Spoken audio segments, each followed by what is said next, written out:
दोस्तों, good morning. आज परसों हम लोग पर आए थे भारत का सर्वांगीण विकास, याद है कि नहीं है? चलिए चैनल पर सबको याद रहिएगा। देखिए हम बताते हैं। कोई कोई यूट्यूबर बताता है कि आइए 2 से 3 घंटा में प्लोती समाप्त। भाई लोग वहाँ पर मत जाइए, वहाँ पर प्लोती मत पड़िए, आप लोग का ही नुकसान है। देखिए हम बहुत अच्छी तरह से ले चल रहे हैं। अब इतिहास के बारे में बता रहे हैं, पोलिटी के इतिहास के बारे में बता रहे हैं। धीरे धीरे आगे चलेंगे तो अब जानेंगे। हमने बताया था भारत का संवैधानिक विकास 1671, 1773 रेगुलर एक्टिंग एक्ट। भारत में प्रथम अंग्रेज आया था 1589 ईस्वी में। कौन आया था? स्टीफन थॉमस आया था। और सेकेंड रॉल्फ फिंच 1583 ईस्वी में आया था। यहाँ तक तो बता दिया। चैप्टर 1 1600 ईस्वी में राजलेख। ब्रिटेन की महारानी जो एलिजाबेथ प्रथम थी 31 दिसंबर 1600 ईस्वी में ईस्ट इंडिया कंपनी को पूर्वी देशों के साथ 15 वर्ष तक व्यापार करने के लिए पुनः एक अधिकार दे दिया। एक अधिकार के मतलब अकेले व्यापार करने के लिए भेज दिए। ठीक। ईस्ट इंडिया कंपनी के नाम, पहले ईस्ट इंडिया कंपनी के नाम ईस्ट इंडिया कंपनी नहीं था। ईस्ट इंडिया कंपनी के नाम 1833 में हुआ था। इसमें कुल सदस्य निवेश व्यापार 217 थे। ठीक।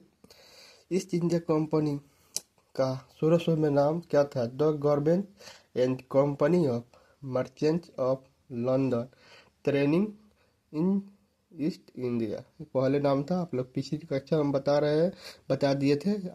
इसके बाद आगे बढ़ेंगे। अब पहला अध्यक्ष मेयर था। मेयर को इससे मर्चेंट ऑफ एडवर्टाइज के नाम से भी जाना जाता है। ठीक। ईस्ट इंडिया कंपनी की शक्ति 1858 की खत्म कर दी गई थी। समाप्त, खत्म। 1858 की खत्म कर दी गई थी। 1874 में इसे पूर्णतः बंद कर दिया था। पूछता है ईस्ट इंडिया कंपनी किस एक की खत्म कर दी गई थी? 1858 से खत्म कर दी गई। किस ईस्वी में समाप्त कर दी गई थी? 1874 ईस्वी में समाप्त कर दी गई थी। ईस्ट इंडिया कंपनी की स्थापना के समय भारत में अकबर का शासन था। 1556 से लेकर 1605 ईस्वी। शासन किसका था? अकबर का था। और उसके बाद महारानी एलिजाबेथ प्रथम की मृत्यु हो गई। उसके स्थान पर जेम्स 6 है। जेम्स 6 ने पूर्वी देश एशियाई के साथ व्यापार करने के लिए अनिश्चित काल तक मैंने कर दिया। उसपे जाओ निश्चित अनिश्चित काल अनिश्चित क्या कहते हैं? परमानेंट उस पर व्यापार करो, अनिश्चित काल का व्यापार करो। उसके बाद जेम्स 6 क्या है तो उसने अकबर के नाम प्रार्थना पत्र लिखा। कैप्टन हॉकीज को 1608 ईस्वी में हेक्टर जहाज से आगरा भेजा। वहाँ कैप्टन हॉकीज पहुंचा तो अकबर मर चुका हुआ था। उसके बाद ईस्ट इंडिया कंपनी में एक गवर्नर, एक उप गवर्नर, 24 मेंबर, निर्देशक मंडल, director of board of director. Captain हगीज पहुंचा तो अकबर मर गया था। उसके बाद 1615 ईस्वी में एक अधिकार राजदूत थॉमस रो को बनाकर भेजा गया। थॉमस रो को बनाकर भेजा गया तो जागीर से मिला, प्रेमिस सॉन्ग मिला।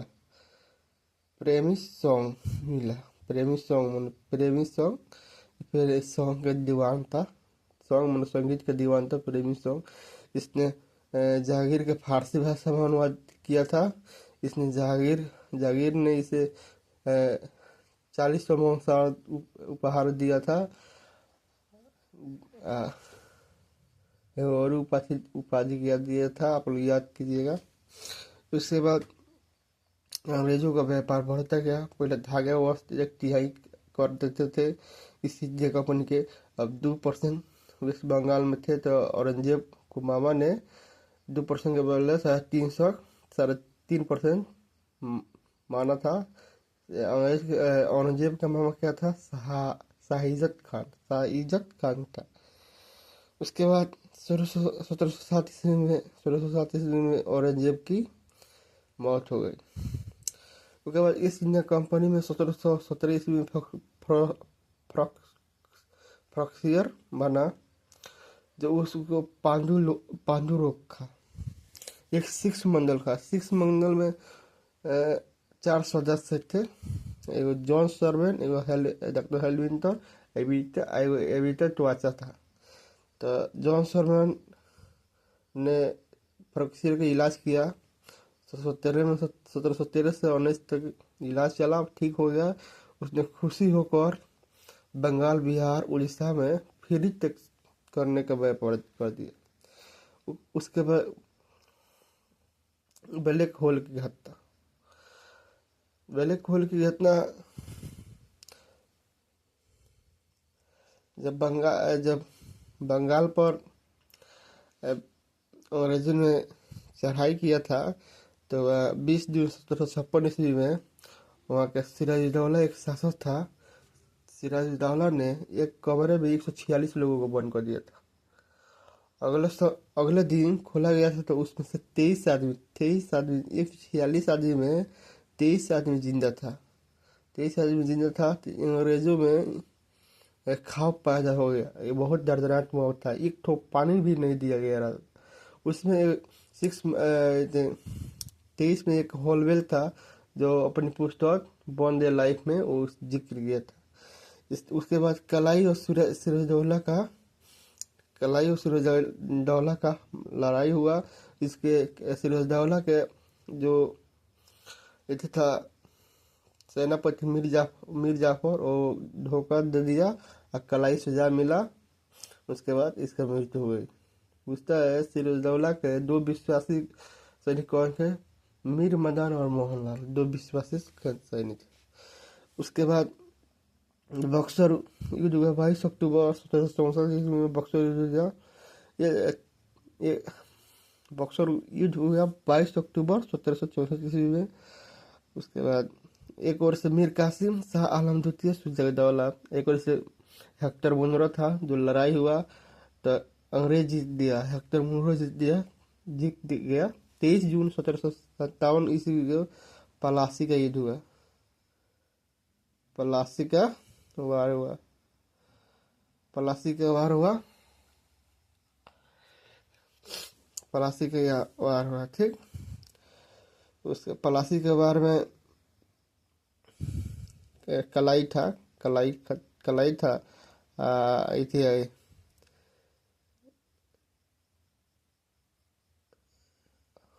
कलाई था एक, और कौन था भूल पड़ा गया, आप लोग देख लीजिएगा। 1765 ईस्वी में दो संधि हुई। 12 अगस्त 1765 में शाह आलम द्वितीय और अंग्रेजों के बीच दूसरी संधि 16 अगस्त 1765 ईस्वी में हुई। इसमें सिराजुद्दौला और अंग्रेजों के बीच में हुई। इस युद्ध के विराम के चलते बिहार, उड़ीसा और बंगाल में अंग्रेजी दीवानों का अधिकार हो गया। बंगाल में देश शासन की शुरुआत कलाई के द्वारा हुआ था। कलाई ने देश शासन की शुरुआत किया था 1765 ईस्वी में। पूछता है बंगाल में देश शासन की शुरुआत किसने किया था? कलाई ने किया था। कब किया था? 1765 ईस्वी में लागू किया था। उसके बाद देश शासन क्या होता है, आइए बताते हैं।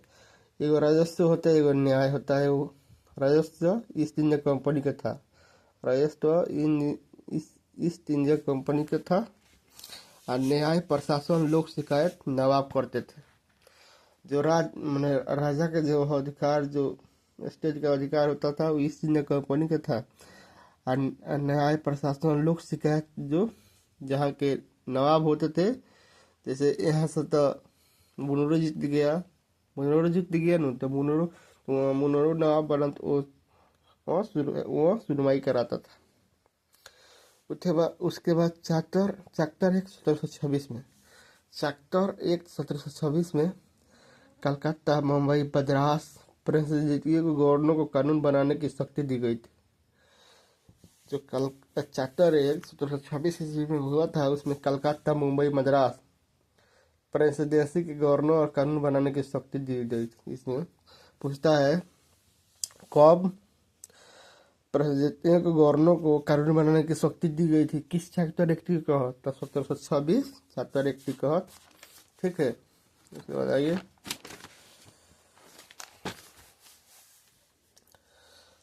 आइए बड़े यहाँ से बड़े महत्वपूर्ण है, यहाँ से प्रत्येक एग्जाम में डाल ही देता है भाई, ध्यान से देखिएगा।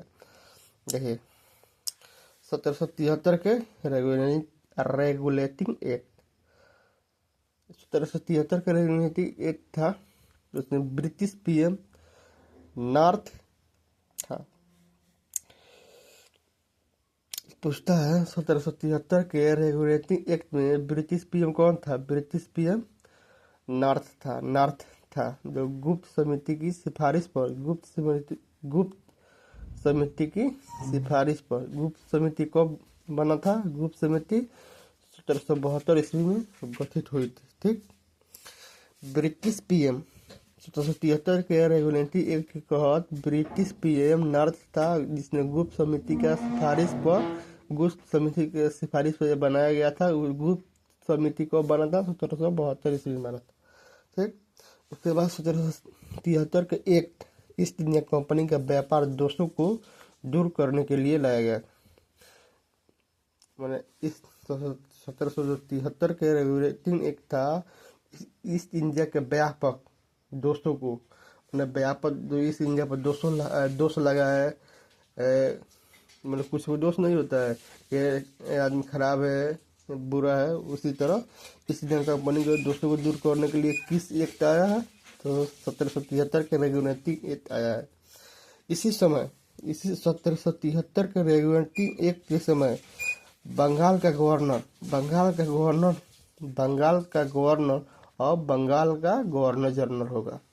पूछता है किस एक्ट के तहत बंगाल का गवर्नर और बंगाल का गवर्नर जनरल होगा? किस एक्ट के तहत? 1773 के रेगुलेटिंग एक्ट के तहत। उसके बाद मद्रास के चार बम्बई के गवर्नर बंगाल के अधीन कर लिया गया, अंग्रेज ने अधीन कर लिया केंद्रीकृत प्रणाली जन्म से। ठीक, उसके बाद जो गवर्नर जनरल की सहायता के लिए 4 सदस्य एक परिषद बनाया गया। पूछता है किस एक्ट के तहत बंगाल के गवर्नर को बंगाल का गवर्नर जनरल कर दिया गया था? 1773 के रेगुलेटिंग एक्ट के तहत। ठीक, उस समय पीएम कौन था? नॉर्थ पीएम था, उसने गुप्त समिति की सिफारिश पर गठित किया था रेगुलेटिंग एक्ट। तो गुप्त समिति को बना था, गुप्त समिति 1772 ईस्वी बन के तैयार हो गया था। ठीक, उसके बाद गवर्नर जनरल की सहायता के लिए 4 सदस्यीय बनाया गया था, जिसमें एक गवर्नर जनरल होगा, 4 गो मेंबर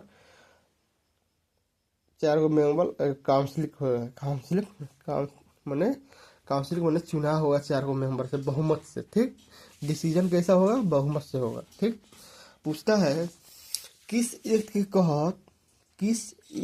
तहत कार्यपालिका का उदय हुआ?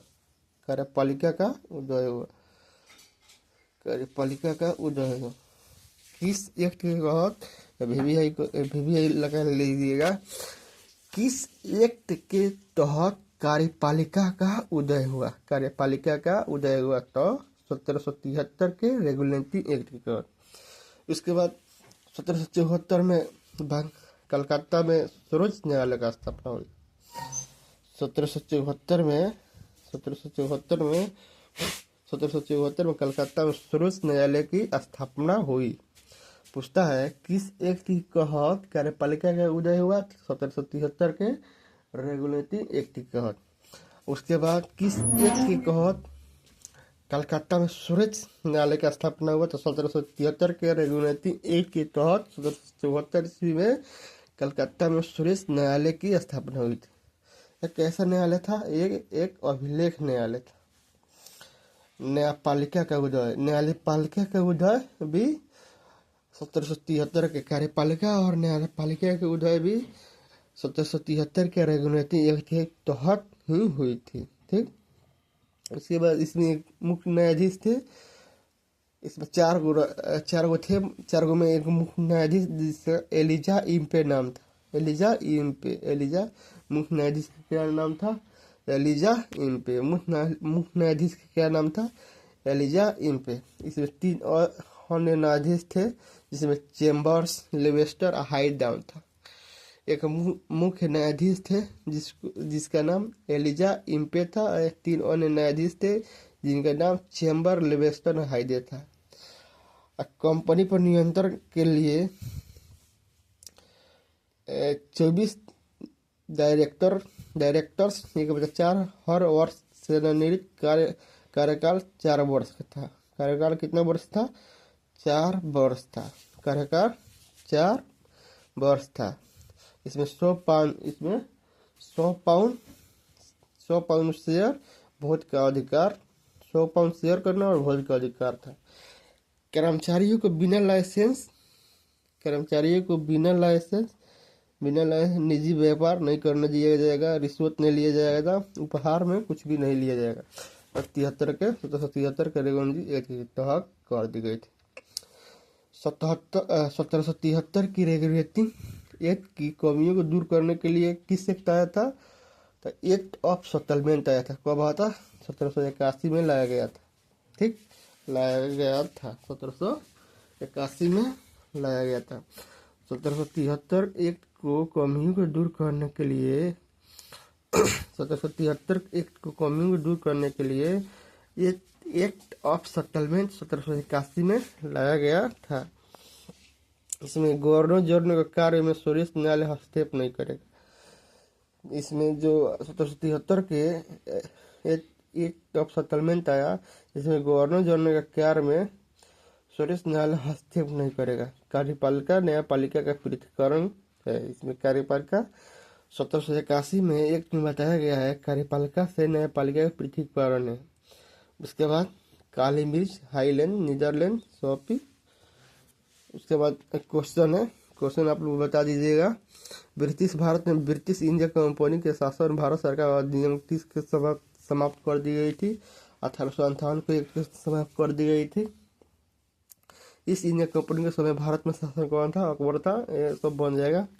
उसके बाद आइए पिट्स इंडिया आइए महत्वपूर्ण है। 4 तारीख 1813 पिट्स इंडिया 1784 पर Pitt's India 1784 charter act 1813 charter act 1833 charter act 1853। ठीक, Pitt's India 1784 Pitt's India 1784 Pitt's India act 1784 यह act British PM Pitt's India act 1784 यह एक्ट ब्रिटिश पीएम विलियम पिट के द्वारा तैयार किया था। 1784 एक्ट था, किसके द्वारा तैयार किया गया था? तो पीएम विलियम पिट के द्वारा तैयार किया गया था। यह फोक्स बिल संशोधन करके तैयार किया गया। फोक्स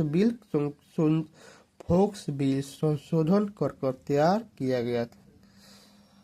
उसके बाद बोर्ड पूछता है, बोर्ड ऑफ डायरेक्टर में कितने नंबर थे? 24 नंबर थे।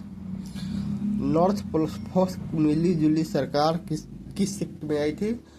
नॉर्थ प्लस फोक्स के मिली जुली सरकार 1784 के पिट्स इंडिया एक्ट में आई थी।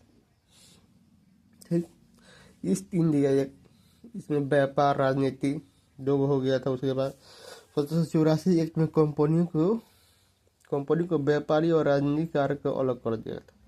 पूछता है किस एक्ट की तहत व्यापारी और राजनीतिक कार्य को अलग कर दिया गया था? 1784 के पिट्स इंडिया एक्ट की तहत। ठीक, पिट्स इंडिया एक्ट की तहत पिट्स इंडिया एक्ट की तहत। ठीक है, उसके बाद आइए लास्ट पढ़ते हैं और रहने देते हैं। ठीक, बताए थे व्यापारी राजनीति अलग कब कर दिया था? किस एक्ट के तहत? 1784 एक्ट के तहत अलग कर दिया गया था। व्यापारी, BOD, बोर्ड ऑफ डायरेक्टर, माना इसका हिंदी होता है निर्देशक मंडल। इसमें कितने नंबर थे? 24 नंबर थे। राजनीति, board of control, board of control में नियंत्रण बोर्ड को होता है, इसमें 6 मेंबर थे। कितने नंबर थे? 6 मेंबर थे। उसके बाद अध्यक्ष ब्रिटिश होगा, बोर्ड ऑफ कंट्रोल का अध्यक्ष ब्रिटिश होगा। मंत्रिमंडल का सदस्य होगा, मंत्रिमंडल का सदस्य होगा। देखिए कितना राजनीतिक चल रहा है। मंत्रिमंडल का सदस्य होगा। ये दोनों से जो गवर्नर जनरल है, ये दोनों मिल के, ये दोनों को जो गवर्नर जनरल देख रेख करता है, उसके बाद बताया गया था बोर्ड ऑफ कंट्रोलर के अनुमति के बिना, बोर्ड ऑफ कंट्रोलर के अनुमति के बिना, मैंने बोर्ड ऑफ कंट्रोलर जो 6 मेंबर है, इसके अनुमति के बिना गवर्नर जनरल ना तो किसी राजा से संघर्ष करेगा और ना ही कोई आवासन लेगा। आवासन मैंने समझौता करेगा। ठीक, 1784 एक्ट के तहत बताया गया था, पीस इंडिया एक्ट के तहत बताया गया था। अब जो गवर्नर जनरल होगा, बोर्ड ऑफ कंट्रोलर के अनुमति के बिना ही कुछ कर सकता है। ठीक, उसके बाद भारत का कंपनी द्वारा अर्जित क्षेत्र। अब भारत का कंपनी द्वारा अर्जित क्षेत्र अब पूरा ब्रिटिश कहलाएगा। देखिए, भारत का कंपनी द्वारा अर्जित क्षेत्र पूरा ब्रिटिश भारत कहलाएगा। पहला दस्तावेज था। गवर्नर जनरल की परिषद में 3 सदस्यीय होगा। अब पहले 4 था, अब गवर्नर जनरल की परिषद में 3 सदस्यीय होगा। ठीक, उसके बाद अन्य प्रांतीय गवर्नर परिषद में गवर्नर जनरल प्रांतीय सरकारों की विफलता पर उन्हें बर्खास्त कर सकता है। मतलब बहुत नहीं मिलने पर उससे बर्खास्त गवर्नर जनरल सब कर सकता है, यही बताया गया था। उसके बाद गवर्नर जनरल प्लस 3 सदस्य में से कोई एक कमांडर इन चीफ रहेगा। कमांडर इन चीफ इसमें से कोई एक रहेगा। गवर्नर जनरल के विशेष परिस्थिति में अपनी परिषद का निर्णय निरस्त कर सकता है। Commander of chief of the governor general है। पूछता है commander in chief governor general होगा किस आर्टिकल में है? 1774 के पीस इंडिया एक्ट के तहत है। उसके बाद कंपनी का लाइसेंस 20 वर्ष तक बढ़ाया गया। पहले 15 वर्ष था, अब 20 वर्ष 20 वर्ष तक बढ़ाकर अनिश्चित काल हो गया था, बढ़ाया गया। अब बोर्ड और कंट्रोलर का वेतन भारतीय राजस्व से, देखिएगा कितना धोखा हो रहा है। बोर्ड ऑफ कंट्रोल का वेतन भारतीय राजस्व से जाएगा। ये तो अंग्रेजी सदस्य है, अंग्रेजी सदस्य है, इसका वेतन भारतीय राजस्व से जाएगा। खर्च काट कर जो इसको दिया जाएगा, उसको खर्च काट कर ब्रिटिश के 5 लाख रुपए दिया जाएगा। बताइए, बोर्ड ऑफ कंट्रोलर का वेतन भारतीय राजस्व से जाएगा और खर्च काट कर 5 लाख रुपया ब्रिटिश सरकार को दिया जाएगा। ब्रिटिश सरकार को दिया जाएगा। उसके बाद चार्टर एक्ट 1813, इसमें ईस्ट इंडिया कंपनी का एक अधिकार खत्म कर दिया गया। एक अधिकार माने अकेले व्यापार पूर्वी देशों के साथ नहीं करेगा। अपवाद में एक चीज बच गया था, जो चाय का अधिकार था, वो चीन के साथ करता था। उसके बाद 1813 एक ईसाई मिशनरियों का भारत में धर्म प्रसार की छूट मिल गई। 1813 पूछता है किस एक के तहत ईसाई मिशनरियों का भारत में प्रचार करने की, धर्म प्रचार करने की छूट मिल गई थी? 1813 के एक्ट के तहत। ठीक, भारत में आने वाले पहला ईसाई मिशनरी थॉमस द अपोस्टल थे। भारत में आने वाला पहला ईसाई मिशनरी कौन था? थॉमस द अपोस्टल है। भारत में आने वाला पहला ईसाई मिशनरी थॉमस द अपोस्टल है। केरल के है, कब आया था? 52 AD में आया था। ठीक। भारत में पहली चर्च कहाँ बना कहाँ बना था? सेंट थॉमस चर्च था। भारत में पहली चर्च कौन था? सेंट थॉमस चर्च था, जो केरल में 52 AD में आया था। भारत में यूरोपीय शैली में पिछली चर्च, यूरोपीय बने एक पुराना शैली में 1508 ईस्वी में चर्च गिसुर केरल के सेंट पेचिस में चर्च बना था। और 1818 में श्रीरामपुर वेस्ट बंगाल मिशन के तहत 1818 से लेके 1845 तक बेमिस्टर्स मिशन कॉलेज बना था। ठीक। इसकी स्थापना मुख्य विषय केरी और 2 अन्य पादरी थे, जिनका नाम जोगुआ मार्समैन और विलियम बोट। आज इतने ही पढ़ेंगे। 2011 के जनगणना के अनुसार हिंदू की प्रतिशत कितना था? 89.8% था। 2011 के जनगणना के अनुसार पूछता है। 2011 के जनगणना के अनुसार हिंदू का प्रतिशत कितना था? 89.8% था। और मुस्लिम के 14.2% था। ईसाई के 2.3%। 2011 के जनगणना के अनुसार हिंदुओं को 79.8% था, मुस्लिमों को 14.2% था, ईसाई के 2.3% था। उसके बाद 1813 एक्ट में 1 लाख रुपया वार्षिक शिक्षा पर खर्च होगा। मैंने 1813 एक्ट के तहत 1 लाख रुपया प्रत्येक वर्ष शिक्षा पर खर्च होगा। चलिए आज के लिए ये तय रहने देते हैं, फिर मिलते हैं कल। ठीक है। क्लास जरूर शेयर कीजिएगा अपने दोस्तों के पास, जो कंपटीशन की तैयारी करते हैं उनके लिए शेयर कीजिए। क्लास बहुत महत्वपूर्ण है। किसी को एक जल्दी समझ में नहीं आता है, एक छोड़ के चला जाता है, निमन एग्जाम एक डाल देता है। ठीक है। चलिए, चैनल पर नए हैं तो चैनल को लाइक और सब्सक्राइब और शेयर जरूर कीजिएगा। चलिए आज के लिए इतना ही। Thank you.